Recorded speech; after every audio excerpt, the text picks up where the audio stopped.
Hi friends, welcome back to my channel. എന്തൊക്കെയുണ്ട് വിശേഷം? എല്ലാവർക്കും സുഖമല്ലേ? ഇവിടെ ഓയിലും സവാളയും ഒന്നും ചേർക്കാതെ തയ്യാറാക്കാൻ പറ്റിയിട്ടുള്ള ഒരു ഫിഷ് കറിയുടെ റെസിപ്പിയാണ് ഞാൻ കാണിക്കുന്നുള്ളത്. അതിനുവേണ്ടി ഇവിടെ തേങ്ങ, മഞ്ഞൾപ്പൊടി, മല്ലി, മുളക് ഇത്രയുമാണ് ഞാൻ എടുത്തിട്ടുള്ളത്. അതൊരു ഗ്രൈൻഡറിലേക്ക് ഇട്ട് കൊടുത്ത് നന്നായി ഒന്ന് അരച്ചെടുക്കണം.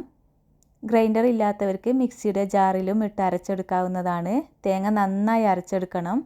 പൊടികളായി മഞ്ഞൾപ്പൊടി മാത്രമേ ചേർത്ത് കൊടുത്തിട്ടുള്ളൂ. പിന്നെ മുളകും മല്ലിയും മുഴുവനായിട്ടാണ് ചേർത്ത് കൊടുത്തിട്ടുള്ളത്. തേങ്ങ നന്നായി അരച്ചെടുത്തിട്ടുണ്ട്. ഞാനിവിടെ കാശ്മീരി ചില്ലിയാണ് ചേർത്ത് കൊടുത്തിട്ടുള്ളത്. കാശ്മീരി ചില്ലി ചേർത്ത് കൊടുത്തു കഴിഞ്ഞാൽ നല്ല കളറ് കിട്ടും, എരിവും കുറവായിരിക്കും. ഇനി ആവശ്യമുള്ളത്ര വെള്ളം ഒഴിച്ചു കൊടുത്ത് മിക്സ് ചെയ്തതിന് ശേഷം ഒരു തക്കാളി അരിഞ്ഞത് ചേർത്ത് കൊടുക്കുന്നുണ്ട്. പുളിക്ക് വേണ്ടി ഞാനിവിടെ കുടംപുളിയാണ് ചേർത്ത് കൊടുക്കുന്നുള്ളത്. നിങ്ങൾക്ക് ഏത് പുളി വേണമെങ്കിലും ചേർത്ത് കൊടുക്കാവുന്നതാണ്. ഇനി ഇതിലേക്ക് കുറച്ച് കറിവേപ്പിലയും പച്ചമുളകും ഇട്ട് കൊടുത്ത് ഇതൊന്ന് അടച്ച് വെച്ച് നന്നായി തിളപ്പിച്ചെടുക്കാം. കറി ഇവിടെ നന്നായി തിളച്ച് വന്നിട്ടുണ്ട്. ഇനി ഇതൊന്ന് മിക്സ് ചെയ്ത് കൊടുക്കുന്നുണ്ട്. അതിനുശേഷം ഇതിലേക്ക് മീൻ കഷ്ണങ്ങൾ ചേർത്ത് കൊടുക്കാം. ഞാനിവിടെ അയക്കൂറയാണ് എടുത്തിട്ടുള്ളത്. ഇതുപോലെ ക്യൂബ്സ് ആയിട്ടാണ് കട്ട് ചെയ്തെടുത്തിട്ടുള്ളത്. അതിൻ്റെ സ്കിന്നൊന്നും കളഞ്ഞിട്ടില്ല.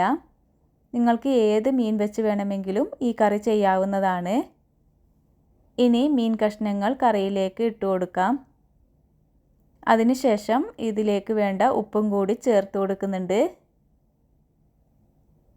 ഉപ്പ് ചേർത്തതിന് ശേഷം ഇതൊന്ന് അടച്ച് വെച്ച് നന്നായി ഒന്ന് തിളപ്പിച്ചെടുക്കണം. ഇപ്പോൾ ഇവിടെ കറി നന്നായി തിളച്ച് വന്നിട്ടുണ്ട്. മീൻ കഷ്ണങ്ങളൊക്കെ നന്നായി വെന്ത് കിട്ടിയിട്ടുണ്ട്.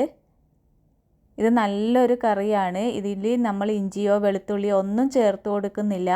അതൊന്നും ചേർത്ത് കൊടുക്കാത്തത് കൊണ്ട് ഇതിന് ടേസ്റ്റും കുറവില്ല. ഇത് ചോറിൻ്റെ കൂടെയും ചപ്പാത്തിയുടെ കൂടെ പത്തിരിയുടെ കൂടെ ഒക്കെ നല്ലൊരു കറിയാണ്.